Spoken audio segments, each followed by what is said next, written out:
A Mother's Forbidden Confession, a shocking tale of blurred boundaries.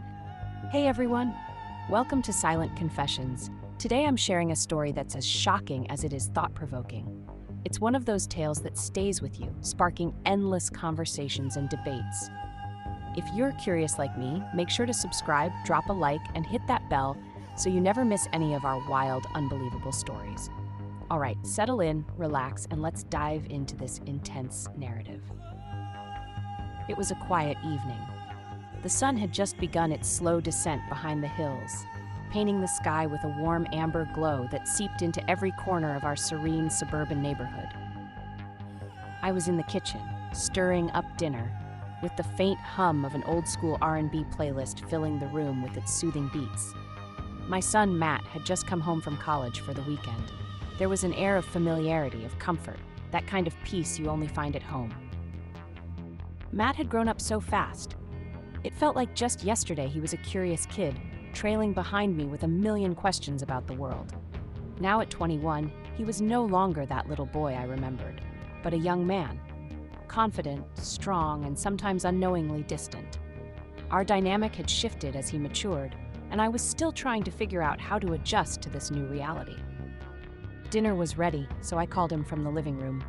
We sat down, the clinking of utensils filling the brief silences between bites. But tonight, something was different. The way he looked at me, intense, focused, made me pause. I tried to brush it off, chalking it up to my imagination. We chatted about his classes, his friends, and how much he missed home. But his gaze lingered on me in a way that sent a shiver down my spine. After dinner, we decided to watch a movie together, something we hadn't done in ages. The living room felt cozier than usual, bathed in the soft glow of dimmed lights, with plush pillows scattered everywhere. As the movie played, I found myself glancing at him more than I should have, noticing things I hadn't before. He wasn't the boy I'd raised anymore. He was a man. And just as I started to feel uneasy about the thoughts creeping into my mind, he moved closer to me on the couch. At first, I thought it was innocent, but then his hand brushed against mine.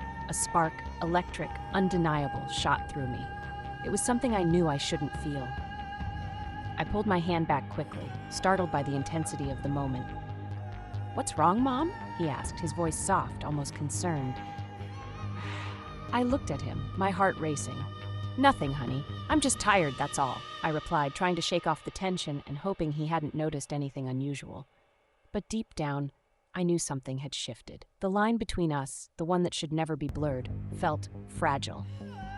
We sat there in silence, the movie becoming nothing more than background noise. I finally excused myself, saying I needed to head to bed early. As I walked away, I couldn't shake the feeling that something between us had changed that night. Lying in bed, my mind raced. I knew I couldn't let these feelings take root. For both our sakes, I had to keep my distance. But how? How do you control something so inexplicably powerful? The next morning, I woke up with a heavy sense of unease. The events of the previous evening played on repeat in my mind. I convinced myself it was all in my head. I was his mom, nothing more, nothing less. I loved him deeply, but not in a way that could ever be misconstrued. I had to be exaggerating, right? Matt was already up when I came downstairs. He was sitting at the kitchen table, sipping coffee with a relaxed smile that almost made me believe nothing had happened. "Morning," I said, forcing a smile and trying my best to act normal. "Morning, Mom," he replied, his voice calm and easy. "I was thinking of going on a hike later. Want to come with me?" A hike? It had been years since we'd done something like that together. I hesitated, unsure if spending more time alone with him was a good idea after what I'd felt the night before.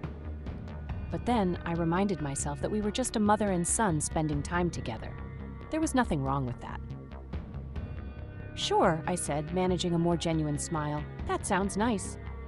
That afternoon, we drove out to a trail we'd visited countless times when he was younger. The air was crisp, the sky a brilliant blue, and for a while, everything felt normal.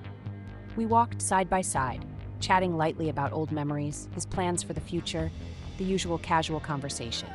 I found myself laughing, feeling at ease with him again, thinking maybe I'd overreacted the night before.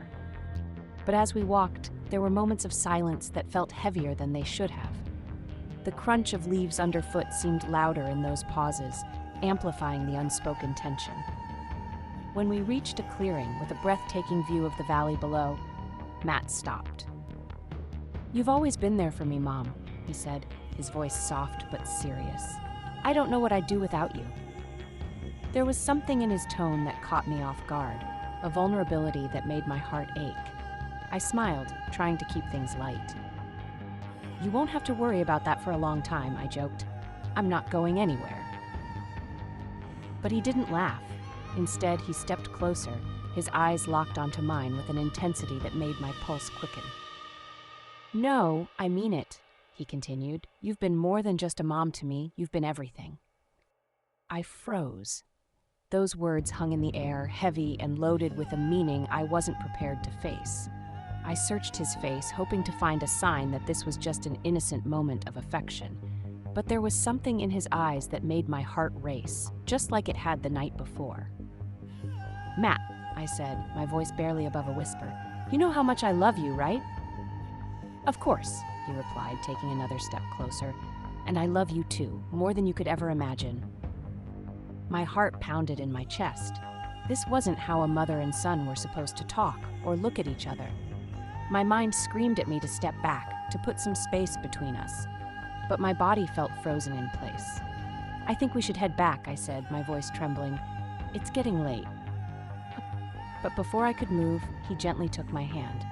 The gesture was innocent enough, but the way his thumb slowly traced circles on my skin sent a shiver through me that I couldn't ignore.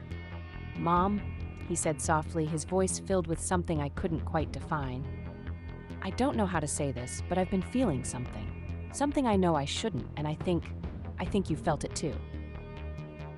Panic surged through me. I pulled my hand away, stepping back as my heart threatened to burst out of my chest. I searched for the right words, my breath hitching. The silence between us was deafening. "Matt, we can't," I stammered, my voice barely audible. But before I could finish, he interrupted. "I know it's wrong," he said, his voice breaking slightly as if he'd been holding back something for a long time. "I've tried to ignore it, but I can't.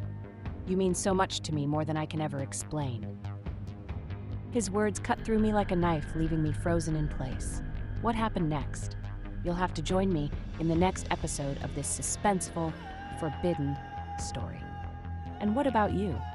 Have you ever found yourself in a situation where the lines of a relationship felt blurred? Share your thoughts in the comments below. Thanks for watching, and don't forget to like, subscribe, and hit that bell so you never miss any of our upcoming videos. See you next time on Silent Confessions.